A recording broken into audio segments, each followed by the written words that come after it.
Abacuque, capítulo 3.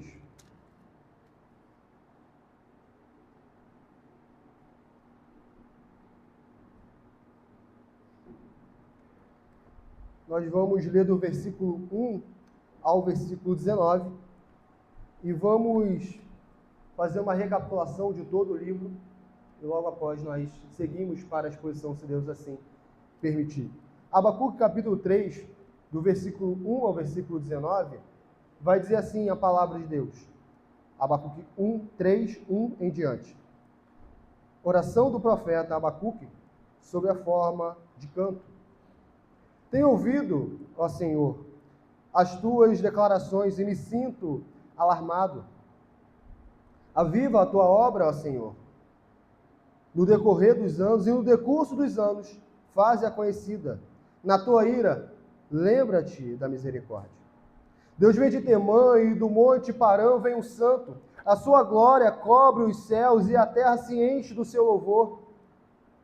O seu resplendor é como a luz, raios brilham da sua mão e ali está velado o seu poder. Adiante dele vai a peste, e a pestilência segue os seus passos.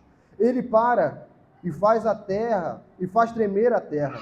Olha e sacode as nações, esmigalham-se os montes primitivos, os outeiros eternos se abatem, os caminhos de Deus são eternos. Vejo as tendas de Cusã em aflição, os acampamentos da terra de Midian tremem. Acaso é contra os rios, Senhor, que estás irado? É contra os ribeiros a tua ira, ou contra o mar o teu furor? Já que andas montado nos teus cavalos, nos teus carros de vitória? Tiras a descoberto o teu arco, e farta está a tua aljava de flechas. Tu fendes a terra com rios, os montes te veem e se contorcem, passam torrentes de água, as profundezas do mar fazem ouvir a sua voz e levantam bem alto as suas mãos. O sol e a lua param nas suas moradas, ao resplandecer a luz das tuas flechas sibilantes, ao fulgor do relâmpago da tua lança. Na tua indignação, marchas pela terra. Na tua ira, calca os pés às nações. Tu sais para salvamento do teu povo, para salvar o teu ungido. Feres o telhado da casa do perverso e lhes descobres de todo o fundamento. Transpassas a cabeça dos guerreiros do inimigo com as suas próprias lanças, os quais, como tempestade, avançam para me destruir. Regozijam-se como se estivessem para devorar o pobre e as ocultas. Marchas com teus cavalos pelo mar, pela massa de grandes águas. Ouvi-o, e o meu íntimo se comoveu.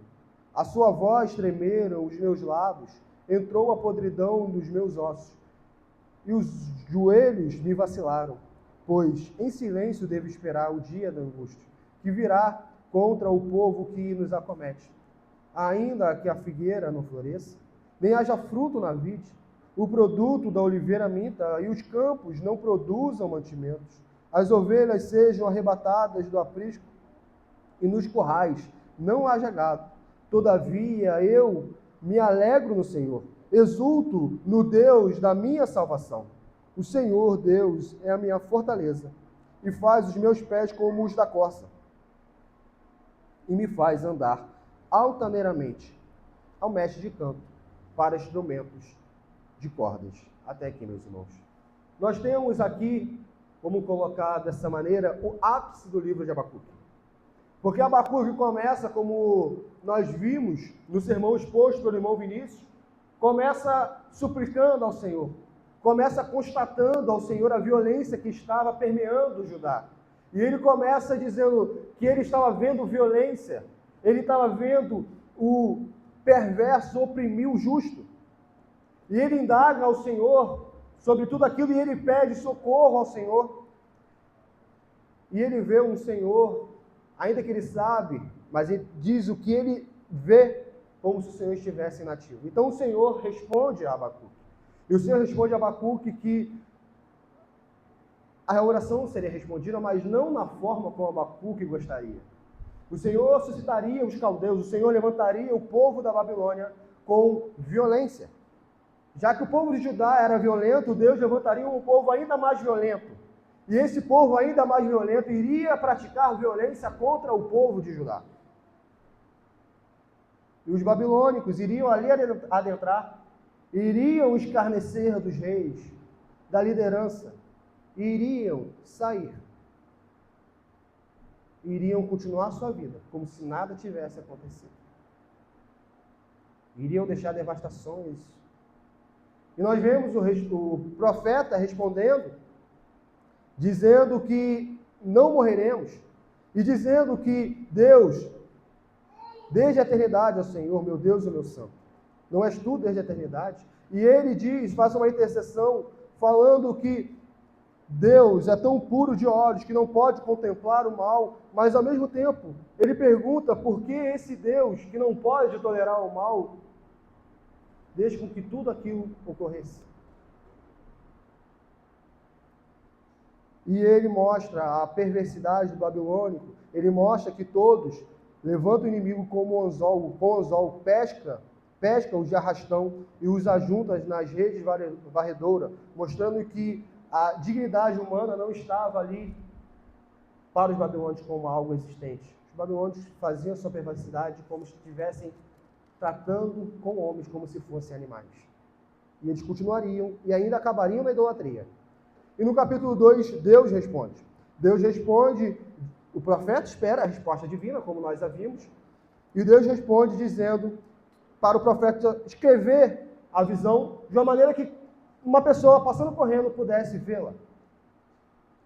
E responde que o justo viveria por sua fé. E fé aqui nós vimos que a palavra hebraica também tem uma conotação de fidelidade a Deus. De fidelidade a Deus. E continua, e o sermão da semana passada foi que, ainda que o justo viverá por sua fé, ainda que o justo no meio da adversidade, no meio desse povo perverso que virá, Deus está dizendo, eu não vou livrar o justo da perversidade dos babilônios, mas ele vai viver por sua fé. Apesar de tudo isso. E depois, Deus fala, mas como se fosse assim, calma, vai vir um juízo sobre a Babilônia. E mostra os 5 ais contra a Babilônia, que eles seriam punidos no devido tempo. Eles seriam punidos. Iria ser punido toda a perversidade, toda a idolatria, toda a maldade, toda a opressão, porque nós temos um justo juiz, o sublime trono.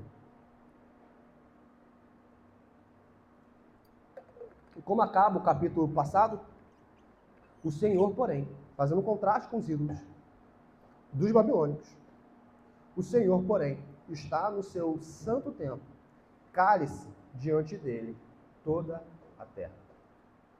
O capítulo 2 termina com Deus como no seu lugar de honra. Deus no alto dos céus, o seu sublime trono. E como que começa o capítulo 3, versículo 1 até o 2, só para a gente falar no começo. Começa com o profeta aqui, com o coração humilde, contristado. Um coração que entende quem é o seu Deus. Ele entende o seu lugar diante de Deus. Ele entende que o que no começo ele começou por uma indagação, não entendendo o que estava ocorrendo, agora no capítulo 3 ele entende que esse Deus Santo tem a história nas suas mãos. Este Deus Santo não tem uma ponta solta na história. Esse Deus Santo está governando tudo para o bem do seu povo e para se fazer conhecida a glória do seu nome. Isso conforta Abacuque. O que conforta Abacuque é saber que o Senhor rege, está trabalhando para o, primeiro, engrandecimento do seu próprio nome e em favor do seu povo, ainda que eles não o vejam de imediato.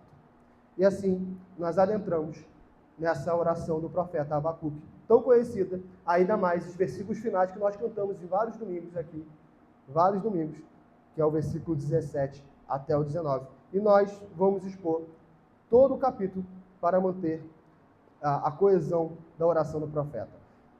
Começa no versículo 1, oração do profeta Abacuque. Isso aqui é uma introdução. É como se está lá nos Salmos, antes de começar o versículo primeiro, tem uma introduçãozinha. É a mesma lógica aqui, oração do profeta Abacuque sob a forma de canto. Aqui nós não podemos imaginar que o profeta está separando, nessa perícope, oração de canto. Não é essa a visão do profeta. Não é como se eu estou orando e eu quero colocar isso como uma forma de canto, porque a palavra, na verdade, canto aqui, é uma palavra que não se sabe ao certo o significado exato dessa palavra. A gente traduz como canto, mas poderia ser muito bem uma forma de canto. Tanto é que é sob a forma de canto, ou seja, um estilo de cântico. Por quê? Porque oração aqui tem um caráter já de canto. Quando nós vamos lá para o Salmo 73, o último versículo do Salmo 72, Salmo 72, o último versículo do Salmo 72, termina assim: finda-se as orações de Davi. Mas é um salmo, é para ser cantado. Por quê? Porque nessa visão não há uma diferença como há para nós entre oração e cântico. É como uma visão de Agostinho. A oração, ou melhor, o cântico, é uma oração cantada. Essa é a visão dos Salmos. Essa é a visão do profeta Abacuque. Cântico é uma oração cantada. É por isso que nós devemos ter muito cuidado com o que nós cantamos. Não é porque nós estamos fora da igreja, nós estamos na nossa casa, que nós vamos cantar músicas ditas cristãs que menosprezam o Senhor nosso Deus. Porque o ritmo é bom.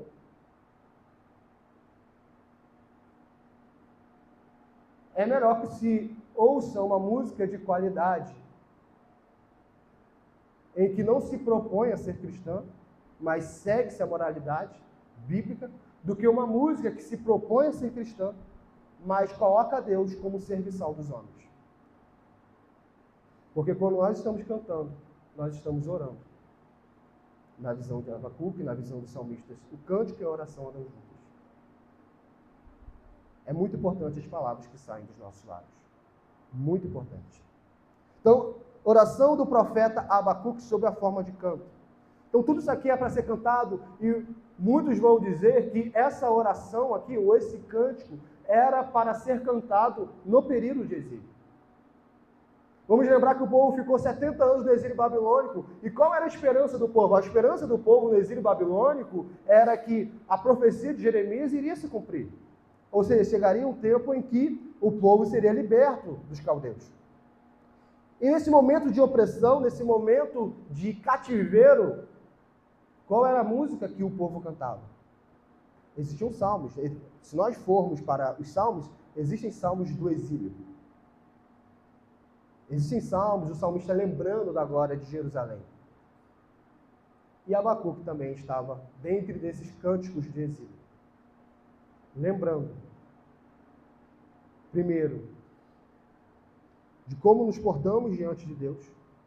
E aqui vem uma divisão possível. Como nos portamos diante de Deus, os feitos de Deus, e por último, o regozijo com Deus. Versículo 1 ao versículo 2, ou melhor, o versículo 2 é a nossa humildade diante de Deus. O versículo 3 ao versículo 15 são os feitos de Deus. Versículo 16 ao versículo 19. É uma vez que entende, um coração alegre, um coração de regozijo, um coração de temor e tremor diante de Deus. E no versículo 2, o profeta Abacuque diz: tenho ouvido, ó Senhor, as tuas declarações e me sinto alarmado. Me sinto alarmado. Aviva a tua obra, ó Senhor.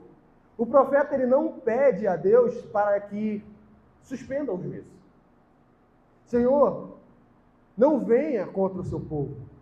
Nós já falamos aqui em vários sermões que no tempo de Abacuque já não haveria tempo para arrependimento.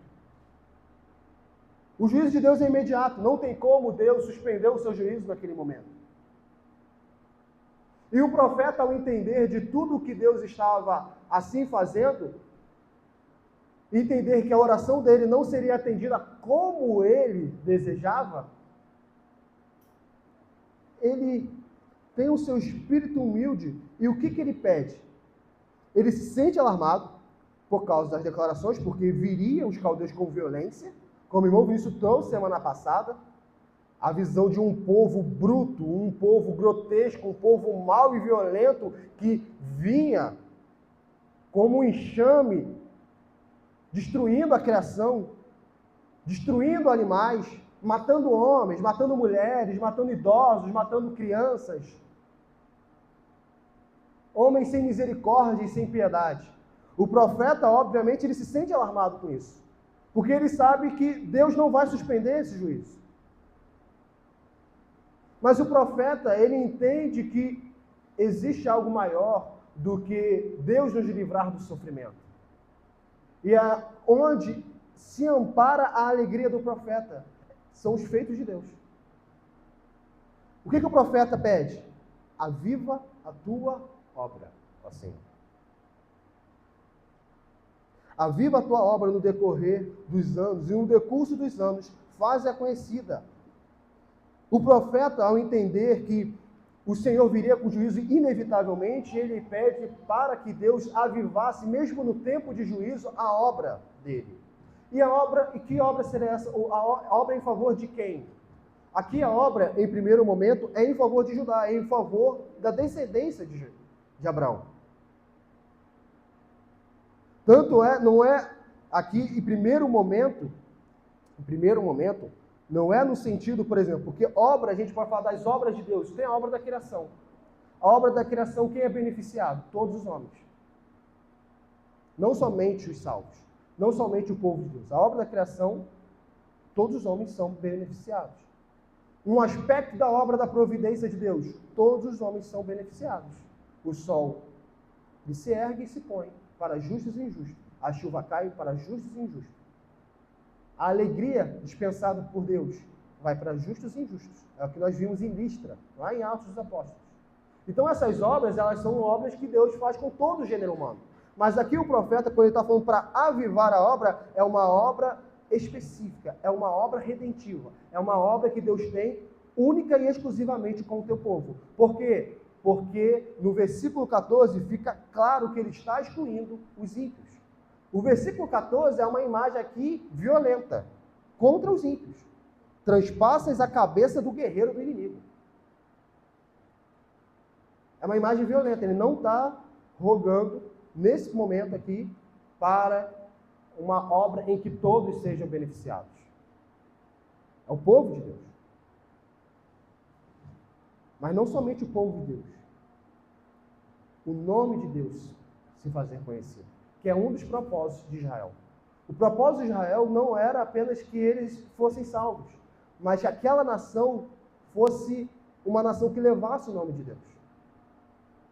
E eles falharam.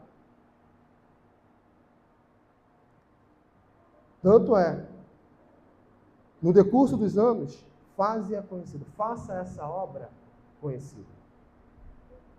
E esse decurso dos anos aqui, primeiro momento, exílio babilônico. É como se o profeta estivesse falando, esse exílio que virá, Senhor, que não seja para a perdição, porque eu sei que nós não morreremos. Eu sei que a descendência de Abraão, ela vai continuar porque tu prometeste. Vamos lembrar que o profeta, como que ele ora? Nós já vimos isso, o profeta ora, primeiro sabendo ao Deus que ele ora. Ele sabe que Deus é santo, ele sabe que Deus é fiel, ele sabe que Deus é justo, ele sabe que Deus não é homem para que minta, nem filho do homem para que se arrependa. Então, se Deus prometeu a descendência a Abraão e essa descendência herdando a terra, isso iria acontecer. Se no Pentateuco estava escrito que o povo de Deus, quando pecasse contra o seu Deus, seria tirado da terra, mas quando se arrependesse, iria ser trazido novamente para a terra, Deus assim iria fazer. E é isso que ele pede. Ele pede ao Senhor para que nesse momento de exílio, nesse momento em que o povo estivesse hoje, fosse um momento para que a obra do Senhor na vida do povo de Judá fosse avivada. Fosse um momento para que Deus fosse glorificado. E esse é o avivamento aqui. O avivamento aqui não está ligado a emocionalismo, não está ligado a frenesi, não está ligado apenas a chorar. Está ligado a uma mudança de vida, está ligado em fazer o nome de Deus conhecido. É isso que está conectado ao avivamento aqui. Aviva a tua obra. Ou seja, como se estivesse dizendo assim, nós estamos mortos. É por isso que nós estamos indo para o exílio. Nós, como povo, morremos espiritualmente. Mas sabendo do pacto, que sempre haverá um justo nessa terra, aviva a tua obra. Porque eu sei que o justo viverá por sua fé. Disso eu tenho certeza. Na tua ira, lembra-te da misericórdia. A ira do Senhor não seria suspensa. Olha a sabedoria do profeta. Olha como o profeta se achega a Deus. Ele não está pedindo, Senhor nosso Deus, Senhor meu Deus, Senhor meu santo, suspenda a sua ira. Ele não pede isso porque ele sabe que a ira de Deus não seria suspensa. Ela seria satisfeita. Mas ele sabe que Deus é misericordioso. É como se estivesse falando, Senhor, dose a tua ira para que nós sejamos castigados, porque nós merecemos. Nós merecemos ser castigados. Não nego. Mas, Senhor, por favor, quando tu tiveres suscitando os caldeus, quando tu estiveres nos disciplinando, quando nós estivermos no exílio, Senhor, rogo a ti, lembra-te da misericórdia, porque tu és misericordioso. E essa oração do profeta, ela é atendida. Ela é atendida porque se nós formos para Daniel, nós vamos ver a obra de Deus sendo avivada. Nós vemos Deus sendo conhecido na Babilônia. Nós vemos Nabucodonosor se dobrando ao Deus de Israel. Nós vemos jovens na corte real indo para a fornalha por causa do Deus de Israel. Algo que era impensável aqui nesse contexto de Judá. E esses jovens vão para a fornalha com esse mesmo espírito de Abacuque, se morrer bem, mas eu vou ser fiel a Deus. E nós temos o que chamamos uma cristofania, o quarto homem da fornalha aparecendo ali, Cristo, estando no meio daqueles três jovens, e impedindo que o fogo se consumisse, os consumisse. E todos ficam pasmados e pensam, não, esse fogo não deve estar ardente o suficiente. Manda alguém ali perto. E a pessoa, o soldado, o guerreiro, apenas essa chegar ali perto, é traçado pelas chamas e morre. Não é porque o fogo não estava quente o suficiente, mas é porque Deus estava ali.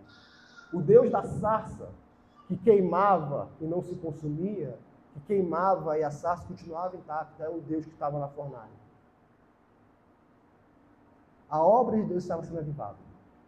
E se nós pegarmos o povo no decorrer dos anos, depois do exílio, se nós pegarmos um pouco de história, o povo não volta a essa prática idolátrica. O povo ele fica com tanto medo de voltar para o exílio, que eles já não fazem mais postes ídolos. A oração de Abacuque foi ouvida. A oração de Abacuque foi ouvida. Mas o juízo veio. O juízo veio. E Abacuque, meus irmãos, esse é um dos alvos da oração. Os alvos da oração, um dos alvos da oração, não é mudar a vontade de Deus. Tem aquela máxima de, se Deus já determinou tudo, por que orar? Por que orar? Abacuque é uma resposta. É porque ainda que nós não mudemos a vontade de Deus, primeiro, nós não sabemos, nós agora, qual é a vontade de Deus. Mas Abacuque já sabia, nesse contexto. Mas ainda assim ele ora. E o que acontece? No final é Abacuque que é mudado.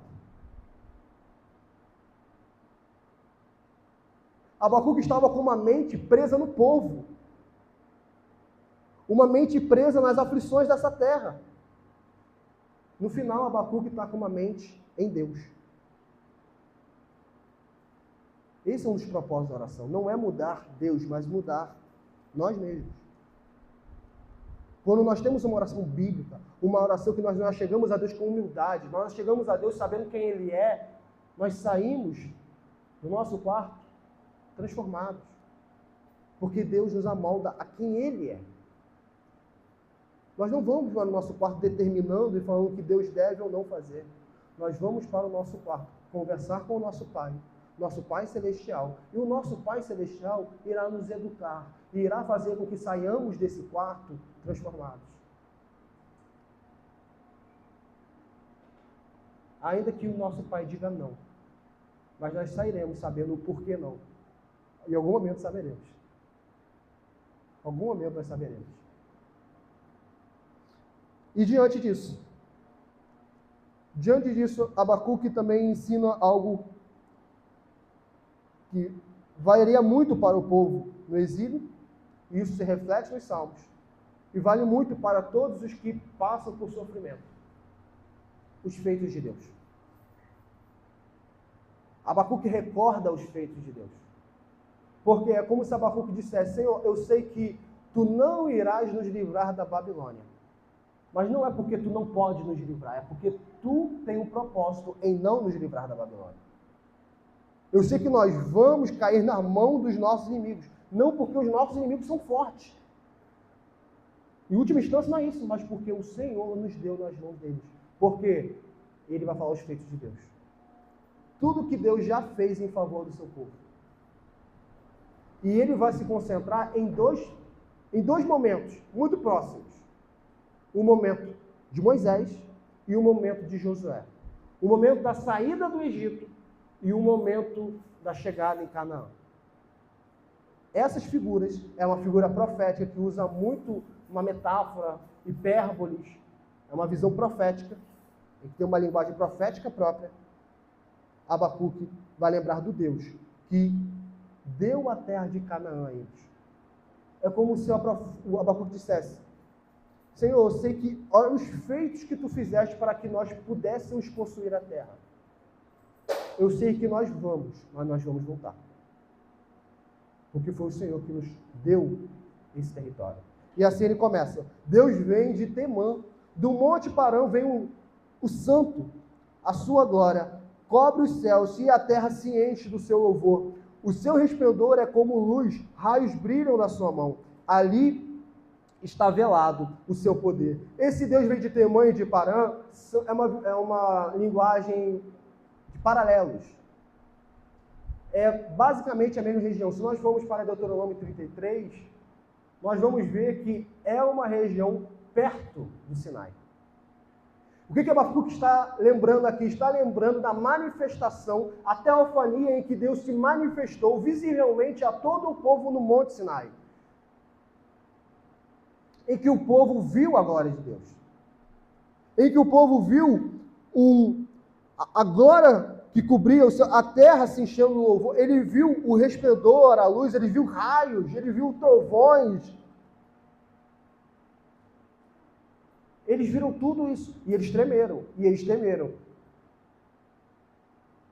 Eles viram ali no Sinai uma manifestação visível de Deus que mostrava que nosso Deus é um Deus terrível.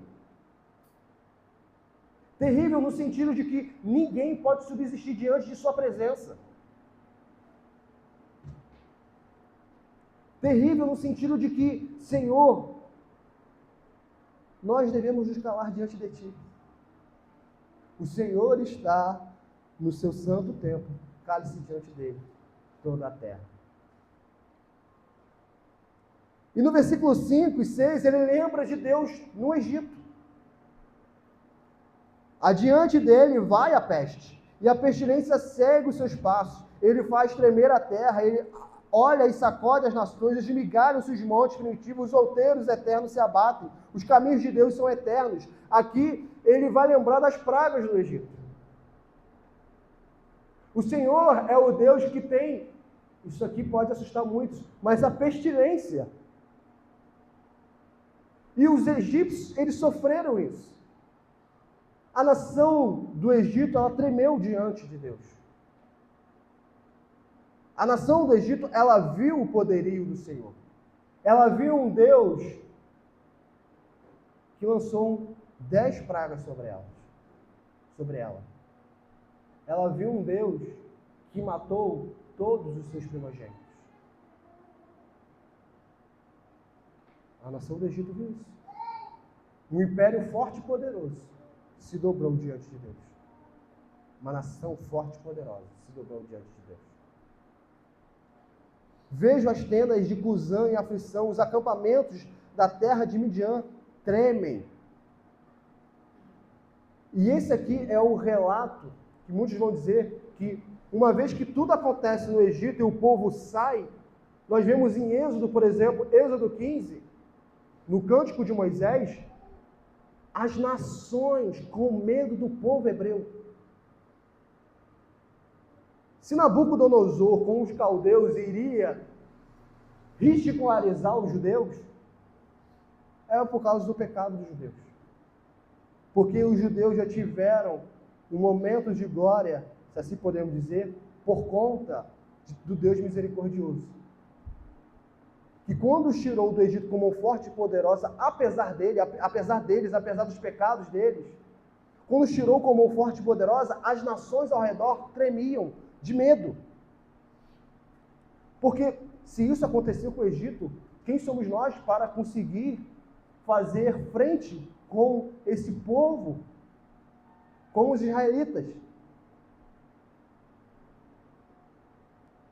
Mais uma vez, meus irmãos, Judá não estava indo para o exílio porque eles eram fracos apenas, ou porque a Babilônia era forte, mas era julgamento. Porque em outro momento, Israel era fraco, e as nações ao redor eram poderosas, mas Deus subjugou as nações, fez o povo adentrar na terra e fez as nações ao redor temerem e tremerem diante dos judeus. Não podemos olhar o exílio como algo meramente, olha que império enorme que era o babilônico. Não. Essa não é a visão. Porque se assim fossem os desígnios de Deus, a Babilônia jamais teria adentrado em Jerusalém. Jamais. E percebamos que do versículo 13 ao versículo 7 está na terceira pessoa. Ou seja, está falando de Deus. Deus está na terceira pessoa. No versículo 8 até o versículo 15 vai para a segunda pessoa. A oração se volta diretamente a Deus. Acaso é contra os rios, Senhor, que tu estás irado? Então, agora ele vai começar a conversar diretamente com Deus nesse cântico. Ou contra os ribeiros a tua ira, ou contra o mar o teu furor, já que andas montado nos teus cavalos, nos teus carros de vitória, tiras a descoberto o teu arco e farta está a tua aljava de flechas, tu fendes a terra com rios. Os montes te veem e se contorcem, passam torrentes de água, as profundezas do mar fazem ouvir a sua voz e levantam bem alto as suas mãos. Aqui é o registro do Mar Vermelho. A indagação do profeta: é contra os rios, Senhor, que estás irado? É contra os ribeiros a tua ira? Ou contra o mar o teu furor? No versículo 10, finalzinho: as profundezas do mar fazem ouvir a sua voz e levantam bem alto as suas mãos. É essa a visão que o povo do Egito teve. Nós poderíamos colocar também do Rio Jordão, mas especificamente do Mar Vermelho. No mar. Imagina o povo andando e o mar como duas colunas. Como se o mar estivesse com mãos erguidas. Algo que somente o povo de Israel viu. E a pergunta do profeta é se aquele feito, a pergunta retórica do profeta, era porque Deus está virado com os mares. Era se o propósito de Deus se colocava unicamente no mar. É um mar pelo mar, Senhor? E a resposta é óbvio que não. A resposta é óbvio que não. A resposta é para fazer no decurso dos anos conhecidas as obras do Senhor. É para que todos vissem o Deus poderoso. para que todos vissem o Deus poderoso. E esse Deus, a visão é de um Deus guerreiro que farta estava a sua aljava de flechas. É como aquele guerreiro que tem as flechas, muitas flechas, e qual é o objetivo do guerreiro numa guerra com suas flechas, se não cravar o alvo? Quem é o alvo? São os inimigos. A visão é de Deus, nos altos dos céus, flechando os egípcios e matando um a um. Não é o que acontece no Mar Vermelho? O povo passa. E o que acontece com o mar? O mar volta ao seu lugar. E os egípcios morrem. Deus é o guerreiro do seu povo.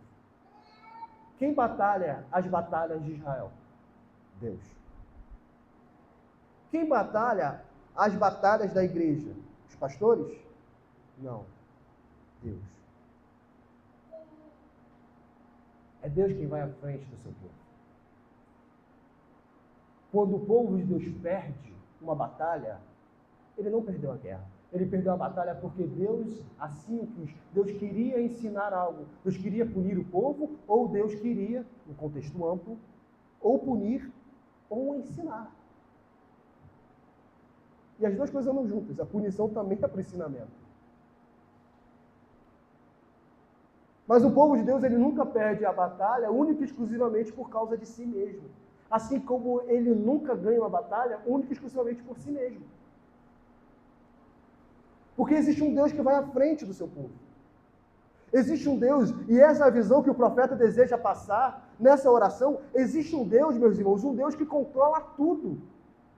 Se nós chegarmos num dia em que quisermos ver as maravilhas de Deus e caminharmos na praia e nós adentrarmos no mar, nós tenhamos que ter ciência de que aquele mar ali está debaixo do controle de Deus. Os montes.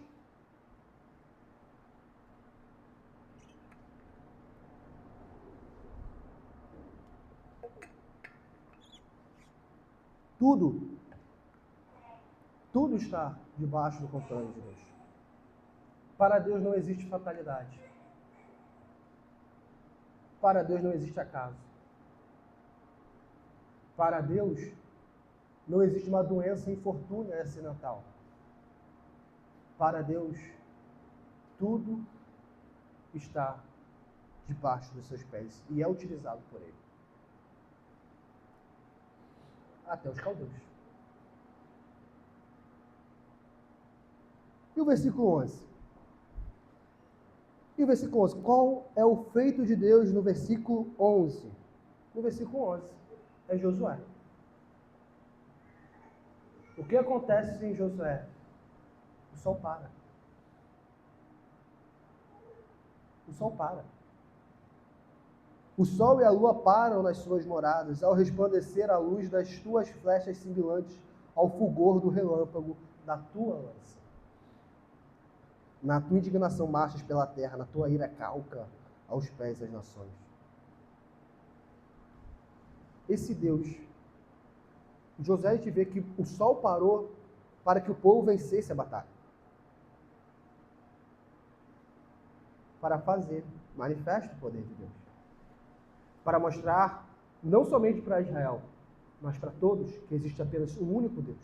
Não existe Deus Sol, não existe Deus Lua, não existe Deus Mar, não existe nenhum Deus além do nosso Deus. E Deus para o Sol e, por consequência, a Lua. E nós temos um cientista que diz que para que aquele feito tivesse ocorrido, o que Deus fez, porque Josué na perspectiva do narrador, do autor. Na perspectiva do autor, a lua e o sol estão parando. Uma linguagem da perspectiva de quem escreve.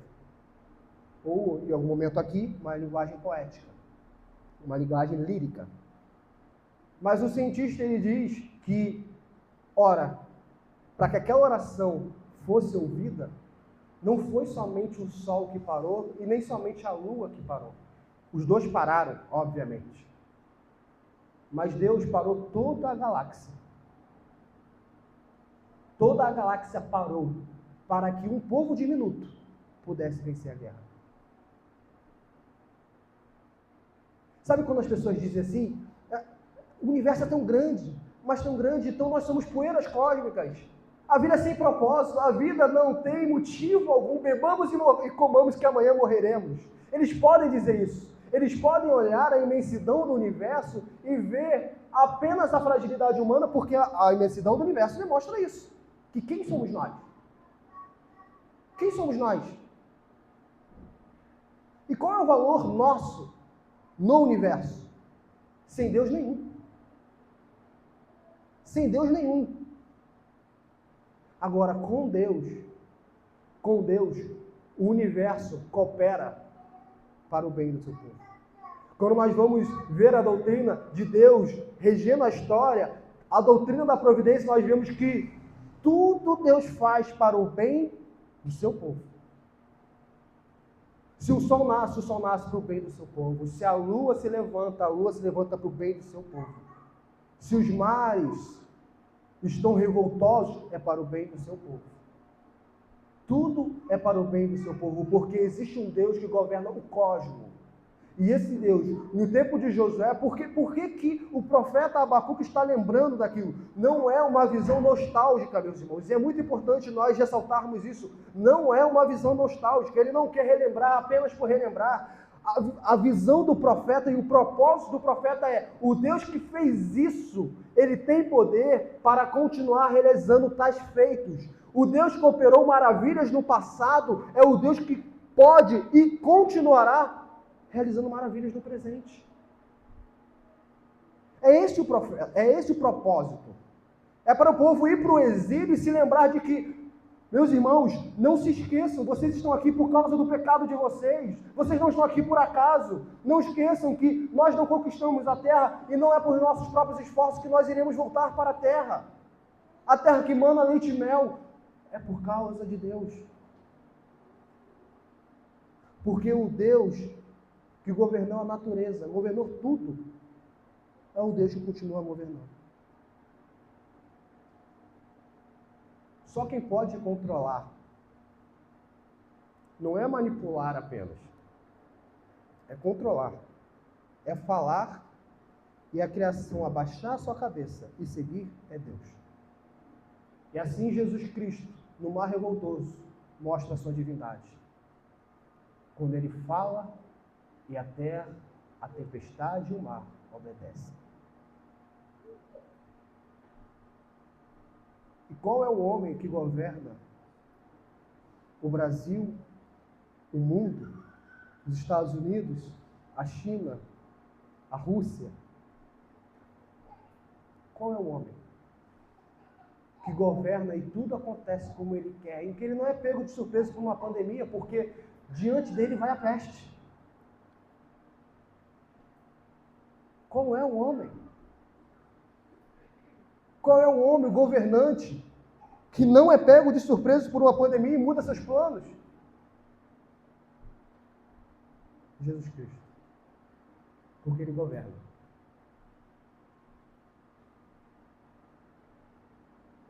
Jesus nunca é pego de surpresa.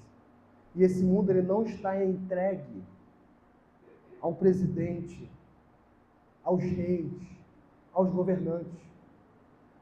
Assim como Nabucodonosor adentrou as portas de Jerusalém achando que era para a sua própria glória aquilo, e para a glória dos seus deuses,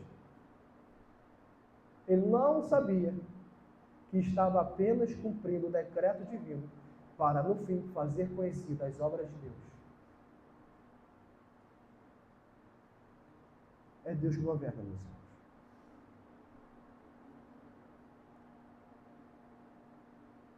E uma outra questão, nós vamos do macro para o micro.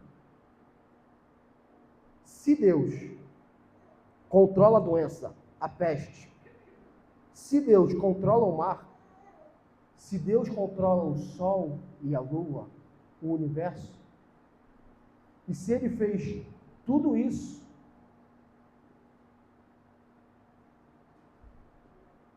Ele pode fazer na minha vida. E por que ele não faz? Algumas vezes é porque ele não quer.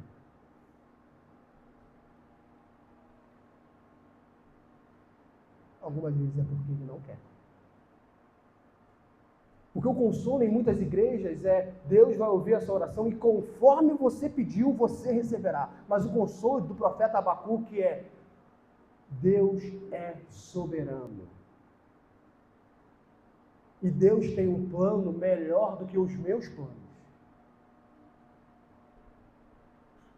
Ainda que ele diga não, eu sei que o não dele é melhor do que eu poderia imaginar. Poderia imaginar. Nós vemos isso. Nós vemos como esse exílio, essa dispersão do povo, redundou, mesmo que o povo depois voltasse para Israel, alguns judeus ficaram espalhados no mundo antigo. Onde nós vemos isso? No Novo Testamento. E esses judeus, espalhados pelo mundo, vão ser usados por Deus para que o Evangelho chegue aos gentios. Porque como que era a forma de evangelização dos apóstolos? Chegar numa sinagoga que não estava em Israel, pregar. Alguns judeus se convertiam. Muitos perseguiam. E o que os apóstolos faziam? Vamos para os gentios.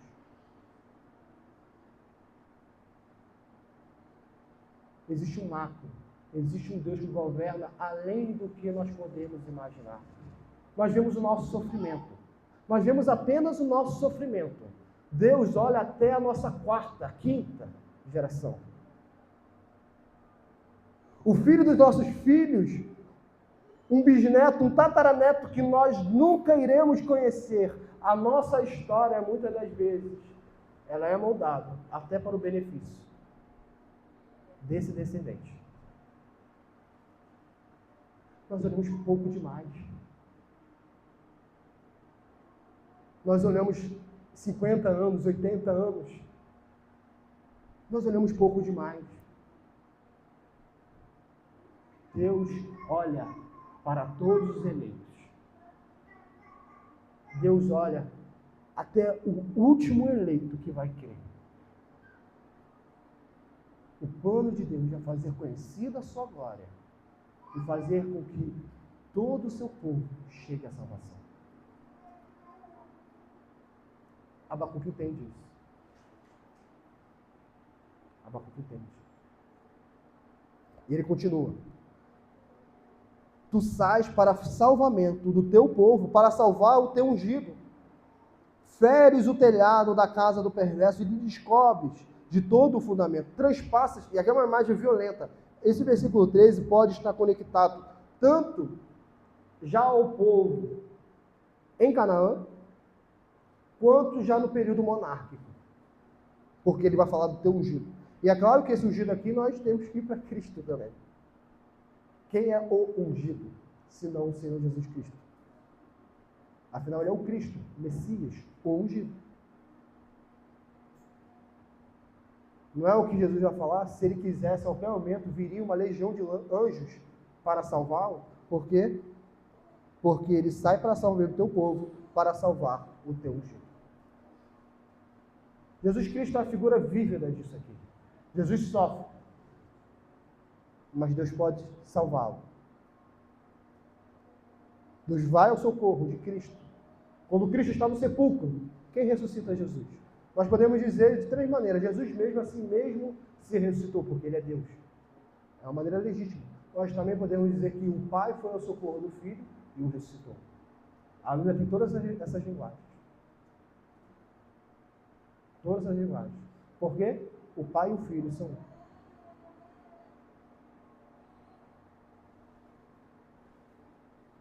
Feres o telhado da casa do perverso, transpassas a cabeça do guerreiro do inimigo com as suas próprias lanças. Se nós fecharmos os nossos olhos e buscarmos imaginar, esse versículo, ele é muito violento. É um versículo muito violento.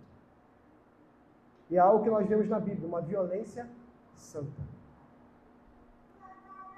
toda violência é em decorrência do pecado. Sim. Mas existe violência santa e violência ímpia. Aqui é uma violência santa. E é o que falta muitas das vezes. No meio dos homens, uma violência de acordo com a palavra de Deus, uma violência de proteção, do protetor. Seguindo o Deus protetor de Israel. Mas esse não é o propósito de Abacuque. Ele continua: os quais, como tempestade, avançam para me destruir, regozijam-se como se estivessem para devorar o pobre às ocultas.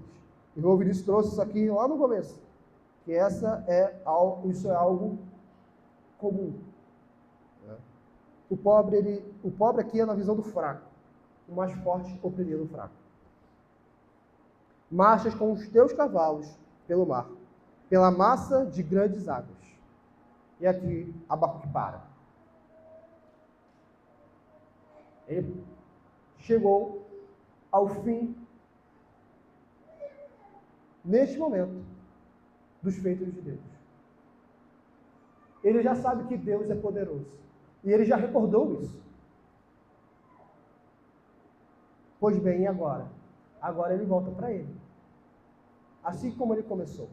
Se ele começou, tenho ouvido, ó Senhor, as tuas declarações e me sinto alarmado, ele se sente alarmado pelas declarações de Deus. Mas agora, não é mais meramente pela mensagem divina, mas pela manifestação divina. Versículo 16. Ouvi-o e o meu íntimo se comoveu. A sua voz tremeram os meus lábios. Por que o íntimo se comoveu e por que os lábios de Abacuque tremeram? Por causa da manifestação divina. Nós vemos isso. Nós vemos isso quando Deus se apresenta, os homens caem. Em toda a manifestação visível de Deus, não há como o homem ficar de pé. Não há como o homem não vacilar. Porque Deus e o homem não são iguais. Deus é completamente outro. E quando ele desce e se manifesta visivelmente, o homem cai. O que João faz quando ele vê Cristo glorificado? Até então João tinha visto Cristo, antes da ressurreição, obviamente, no seu estado de humilhação. E ainda assim, ficava no peito de Jesus. Ficava nessa intimidade.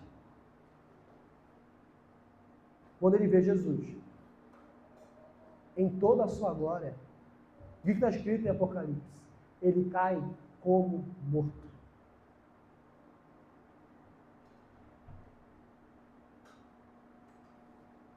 Porque Jesus já não está como no momento em que ele estava humilhado.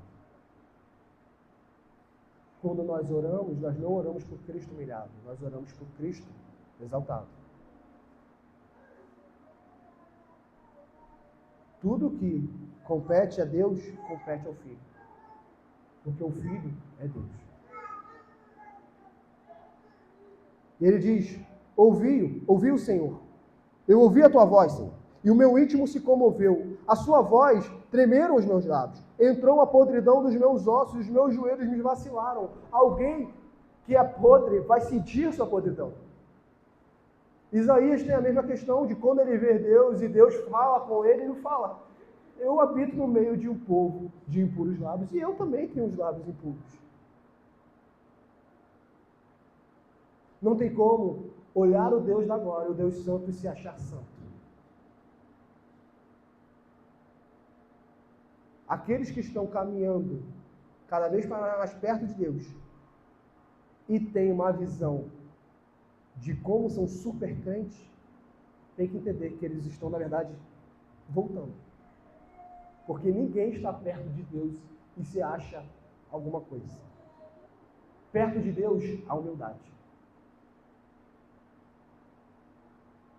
Perto de Deus, o homem diz: eu sou pó e cinza. Perto de Deus, não há ego, não há arrogância. Esse pois aqui, ele pode ser suprimido. Algumas traduções suprimem. Outras traduções mostram que esse pois aqui é uma conclusão. Portanto, mas se suprime ele não tem importância, porque não necessariamente está concluindo. Esse em silêncio aqui, ele vem de uma maneira poética, pode também ser traduzido assim. A grande questão é que em silêncio o profeta espera. Ele deve esperar, porque não é no tempo do profeta. O dia da angústia. Deus não vai tirar o profeta da angústia. Deus não vai tirar. Ele vai esperar. Mas também essa angústia aqui não é somente ao profeta. Porque essa angústia é contra o povo babilônico. O dia da angústia, que virá contra quem? Contra o povo que nos acomete, contra os babilônicos. O profeta vai ver os babilônicos, os caldeus, adentrando nas portas de Jerusalém. Ele vai ver as atrocidades. E ele vai ter que esperar. Ele vai ter que esperar. Ele não vai ver justiça sendo executada imediatamente. Ele vai ter que esperar. Mas ela virá. E ele vem para o final, que é essa angústia, que Deus não vai poupá-lo. Ainda que a figueira não floresça. Isso aqui é a economia de Israel. Se isso não acontece, a crise econômica, a fome, a morte. Ainda que a figueira não floresça, nem haja fruto na vide, o produto da oliveira minta, e os campos não produzam mantimento, as ovelhas sejam arrebatadas do aprisco, e nos currais não haja gado. Ele fala o quê? Eu sofrerei? Eu murmurarei? Eu falarei, por que Deus? Já não é mais esse Abacuque. É o Abacuque que diz, todavia, eu me alegro no Senhor. Ele não somente se alegra, exulta, há um regozijo, há uma alma animada no Deus da minha salvação. Ainda que eu perca, vamos colocar na linguagem moderna, e ainda assim a linguagem moderna não consegue expressar o que Abacuque está dizendo. Ainda que eu perca o meu emprego, ainda que as minhas economias acabem, ainda que aquilo que eu veja como esperança minta para mim, ainda que as minhas propriedades sejam tiradas de mim, ainda que eu vá para a rua e more apenas debaixo de uma ponte, ainda que eu perca tudo, eu me alegro no Senhor. Ainda que eu perca a minha dignidade. É por isso que a música que a gente canta vai dizer que a gente gostaria de ser assim.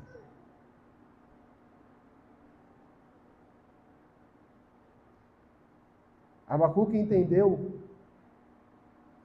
o que é importante. Abacuque entendeu o que é transitório e o que é eterno. Abacuque entendeu o porquê ele vive. Ele não vive para ver o triunfo de Israel. Ele não vive para ver Judá como um grande povo. Ele vive no Deus da sua salvação. O Senhor é a minha fortaleza. É a minha fortaleza. É onde eu me refugio. Eu não me refugio na figueira. Eu não me refugio na vide. Eu não me refugio na oliveira. Eu não me refugio nos meus campos produzentes. Eu não me refugio nas minhas ovelhas. Eu não me refugio nos meus currais. Eu não me refugio na minha casa. Eu não me refugio nos meus bens. Eu não me refugio na alegria que surge no meu coração pelas circunstâncias. Não, eu não me refugio nisso. Não, Porque eu me refugio no Senhor, porque Ele é a minha fortaleza. E faz os meus pés como os da corça. A visão aqui é de um animal que tem força, é belo. E ele segue com uma visão alegre. E me faz andar altaneiramente, em lugares altos. A visão em que a parte humilhante que viria sobre Judá, que o profeta se coloca incluso, ainda assim ele fala que tudo isso é o Senhor fazendo ele andar em lugares altos. Deus, quem é o Abacuque? Abacuque é dois justos que vivem pela fé. E aqui é um retrato do justo vivendo pela fé. É esse o retrato. O justo vivendo pela fé é um justo que não vive pelo que vê. O povo de Israel, ele viu e ele, nessa saída do Egito, murmurou. O profeta diz que ele não vai murmurar quando isso acontecer.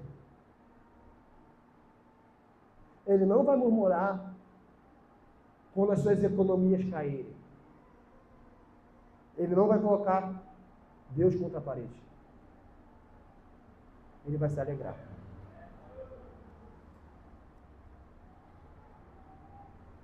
Ele vai se alegrar porque é o Deus da salvação que está regendo a vida dele. E ele encerra: ao mestre de canto para instrumentos de cordas. Como os salmistas fazem, demonstrando que isso aqui é para ser cantado. Algumas aplicações, meus irmãos. Primeiro,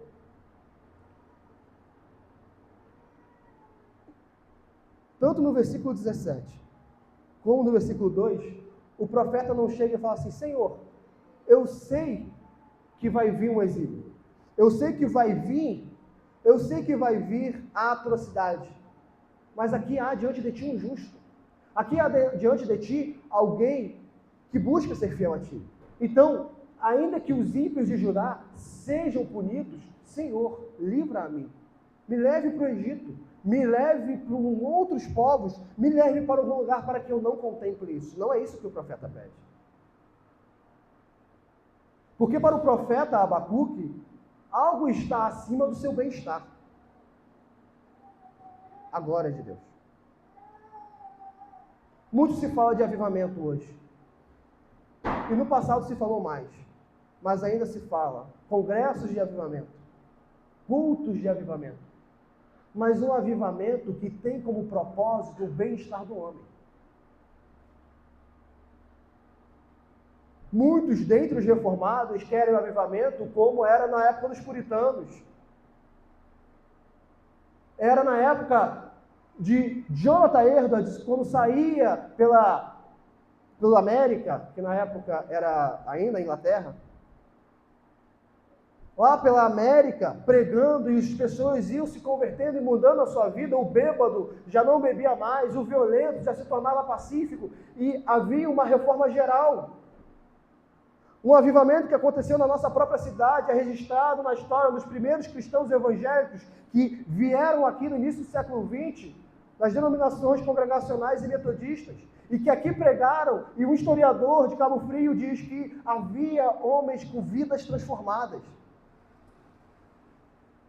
E nós queremos esse avivamento, e isso não é errado, mas o porquê nós queremos esse avivamento pode ser errado. Por que o profeta Abacuque queria esse avivamento? O profeta Abacuque queria esse avivamento para fazer conhecido o poder de Deus. Por que muitos de nós querem avivamento? Para não serem perseguidos. Por que muitos de nós querem avivamento? Queremos avivamentos para que o nosso vizinho seja alguém legal. Para que a nossa família não tenha atrito. Para que aqui seja uma nova Jerusalém. E não haja angústia. É por isso que nós queremos avivamento, porque se todo mundo for cristão, então que beleza é viver nesse mundo. Então, nós não teremos avivamento, porque esse não é o propósito do avivamento. O propósito do avivamento é fazer conhecida a glória de Deus. Os homens que pregavam, os homens que saíam pregando o Evangelho, tanto na Inglaterra, quanto nos Estados Unidos, quanto no Brasil, eles não queriam vida tranquila. Eles não queriam bem-estar físico, eles não queriam conforto, eles queriam fazer conhecida a glória de Deus entre os seus semelhantes. O que leva alguém a percorrer todos os Estados Unidos de cavalo apenas para ganhar almas para Jesus, se não fazer conhecida a glória de Deus. Foi o que Jonathan Edwards fez.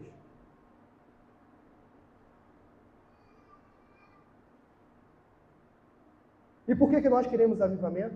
Ou se nós ainda queremos avivamento? Porque alguns de nós, já cansados desse frenesi, querendo avivamento, já nem querem mais. Se Deus proteger a minha família, eu já estou satisfeito. Mas será que o crente ele está nesse mundo apenas para si e para a sua família? Será que o crente está nesse mundo apenas para si e para a sua igreja local? Ou para ser luz e fazer conhecida as obras de Deus? Por que queremos avivamento?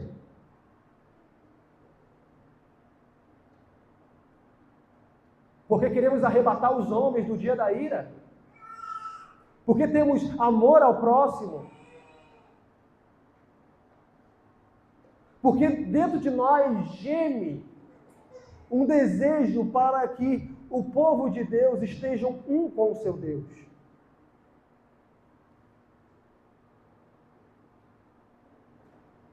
Por que queremos avivamento?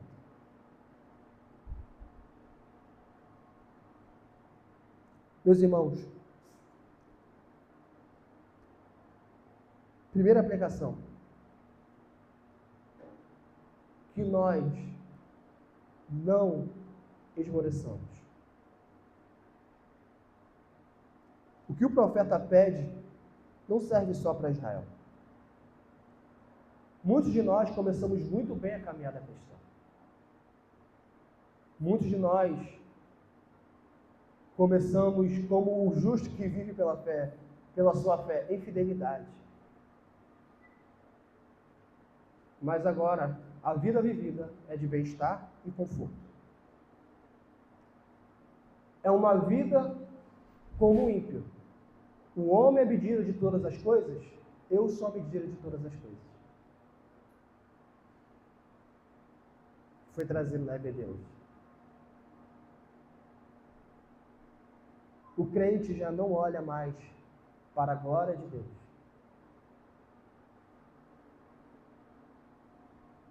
O crente entende que ele é o protagonista da história. E Abacuque de 3 a 15 não está mostrando que Israel é o protagonista da história. Ele não está mostrando isso.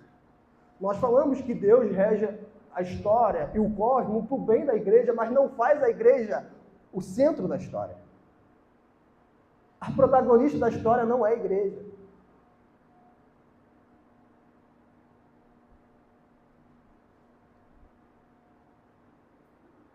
Nós devemos fazer a mesma oração do profeta Abacuque. Porque muitas das vezes a nossa vida é morta. Já não temos frutos. Se formos comparar com uma oliveira espiritual, o produto da nossa oliveira mente.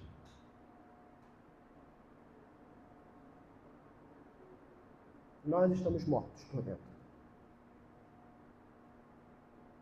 Não há mais o vigor de dias passados. Não há mais. Nós pedimos e devemos pedir avivamento. Em nós primeiro. Para que no decorrer dos nossos anos, o Senhor venha avivar-nos. Para que nós sejamos, esse aqui do versículo 4 do capítulo 2, o justo que vive pela sua fé.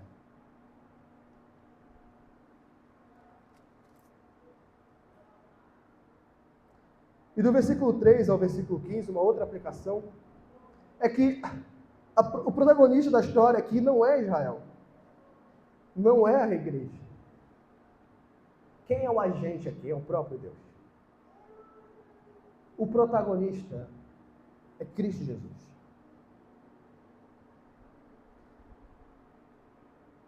Já foi trazido aqui em um dos sermões, de que Deus está colocando os inimigos debaixo dos pés do Filho. E aqui há uma figura que soma isso. Uma figura que está em concordância com Abacuque, do Cristo que sai para pelejar. Em Apocalipse nós vemos o Cristo guerreiro. Em Apocalipse nós vemos o varão no seu cavalo. Nós vemos aquele que virá com ira sobre o mundo.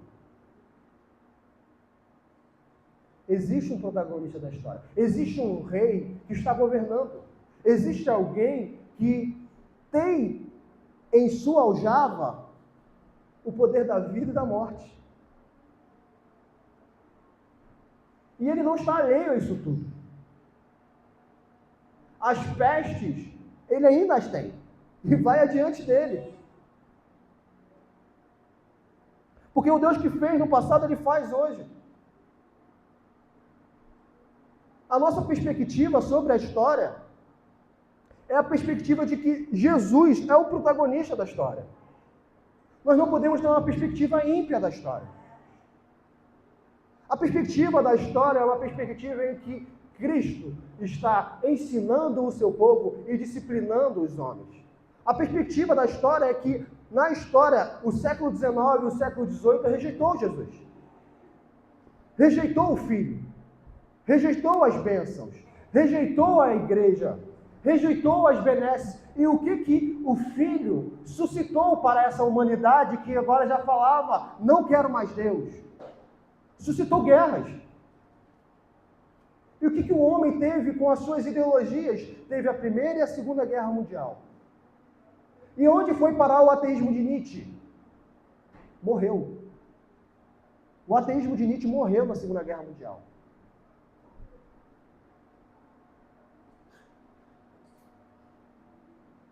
Existe alguém que está controlando a história.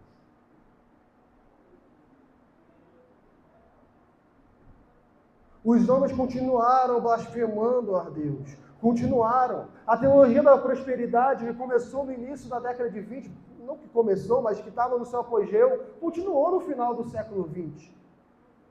Continuou. E o povo continuou na revolução sexual, continuou indo contra Cristo. E o que aconteceu? Deus, nos seus altos céus, falou o quê? Larguemos os homens. E o que nós temos? A sodomia, como está em Romanos 1.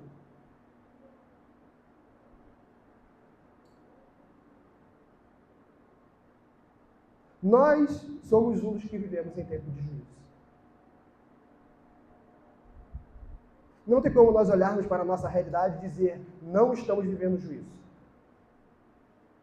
O que nós estamos vendo é algo que cristãos 100 anos atrás não viram. Cristãos 200 atrás. O que nós estamos vendo é o que cristãos há mais de 1000 anos atrás viram. Tudo isso que nós estamos vendo já tinha sido superado. E por que está voltando? Porque assim como o povo foi para o Egito e agora estava indo para a Babilônia, por que nós estamos indo novamente para o paganismo? Porque estamos sendo julgados. Porque esquecemos quem é o protagonista da história.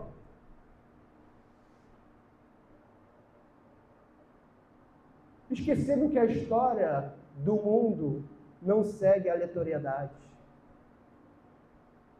O mundo pode esquecer, meus irmãos, a igreja não. O mundo pode achar que a guinada dos poderes que governam pseudamente vai mudar porque o presidente XY foi para o poder. Nós não somos esse.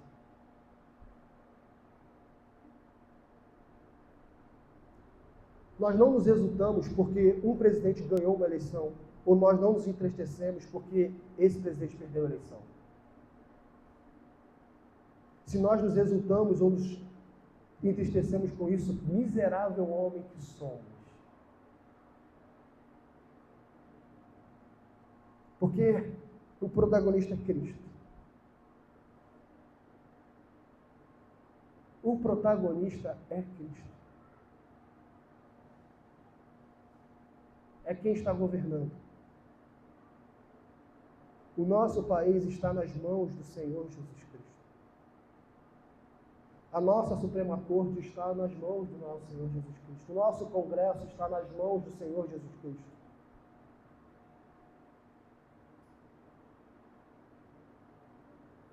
E por que sofremos? Poderíamos ganhar como profeta? Tu és tão puro de olhos que não podes ver o mal e a opressão não pode contemplar, porque pois toleras os que prosperem perfidamente e te calas quando o perverso devora aquele que é mais justo do que ele. Porque é isso que nós vemos. Por quê? Nós não teremos o privilégio de ter a resposta que Abacuque teve. Mas nós podemos lembrar o que Abacuque recordou. Existe um Deus que governa a história. Existe um Deus que governa a história. E qual é o propósito desse Deus? A sua glória e a salvação do seu povo. Mais uma vez, Deus não está olhando apenas para mim e sua vida. Deus não é o Deus da aliança. Deus não é o Deus da aliança. Quando nós estamos aqui para batizar os nossos filhos, nós não dizemos que o Deus é o Deus meu e o Deus dos meus filhos. Mas nós nos esquecemos que Ele também é o Deus dos nossos netos e dos nossos tataranetos. É o que está no segundo mandamento. Terei misericórdia até 1000 gerações daqueles que me temem. Nós olhamos apenas a nossa mísera história. Deus olha a nossa descendência e a descendência da igreja até a volta de Cristo. Quem somos nós para perguntar por que Deus? Por quê? E o último ponto.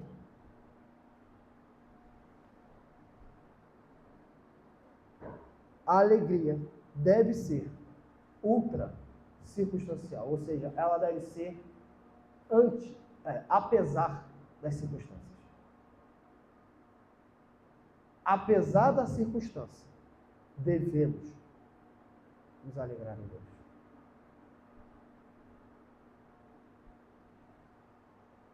Qual é o consolo do profeta? O consolo do profeta é primeiro Deus que governa todas as coisas. Mas aqui no versículo 16, ele olha tudo. Ele vê, ele ouve a voz de Deus, ele treme, ele se comove. E ele diz que ele vai ainda ver a maldade. Mas ele vai esperar em silêncio. Por quê? Porque virá, o dia da angústia virá contra o povo que nos acomete. Nós podemos ver perversidade, nós vamos continuar vendo perversidade. Nós vamos sair daqui, nós vamos continuar vendo o justo sendo oprimido. Hoje na EBD a gente falou um pouco disso. Trabalhou um pouco do sistema que busca pegar os nossos filhos, por exemplo.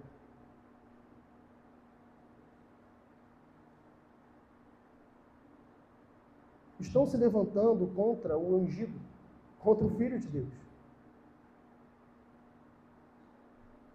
Estão se levantando. E não há perspectiva para eles caírem. Não há perspectiva para eles caírem. Talvez daqui a 70 anos, como foi para o Abacuque, talvez tudo vai piorar e Cristo vai voltar. Mas em silêncio devemos esperar. Porque o mal irá ser punido. E assim, ainda que a figueira não floresça, nem haja fruto da vide, o produto da oliveira minta, e os campos não produzam mantimento, as ovelhas sejam arrebatadas do aprisco, e nos corrais não haja gado, todavia eu me alegro no Senhor, exulto no Deus da minha salvação. Que busquemos isso. Alegria única e exclusiva em Deus. Se quisermos alegria nas circunstâncias,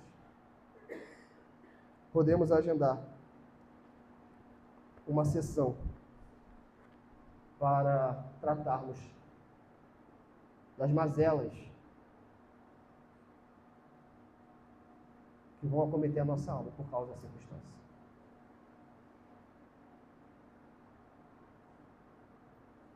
Mas a nossa alegria é apesar disso tudo. Nossa alegria não está nos nossos pais, não está nas nossas esposas, não está nos nossos filhos. Nós não ficamos traumatizados porque agem contra nós ou porque nos perseguem. Abacuque não ficou traumatizado com os babilônicos. Abacuque se regozijou em Deus. Que essa seja a nossa oração. Esperemos que nós consigamos isso. E talvez nós não consigamos, mas esse seja o nosso alvo. O nosso alvo é, ainda que hoje eu não consiga essa alegria de Abacuque, e algumas vezes nós não vamos conseguir essa alegria e vamos precisar de ajuda. Nós vamos precisar dessa ajuda. Mas o nosso alvo é alegria única e exclusiva em Deus. Vamos orar, meus irmãos? Santo Deus, amado Pai,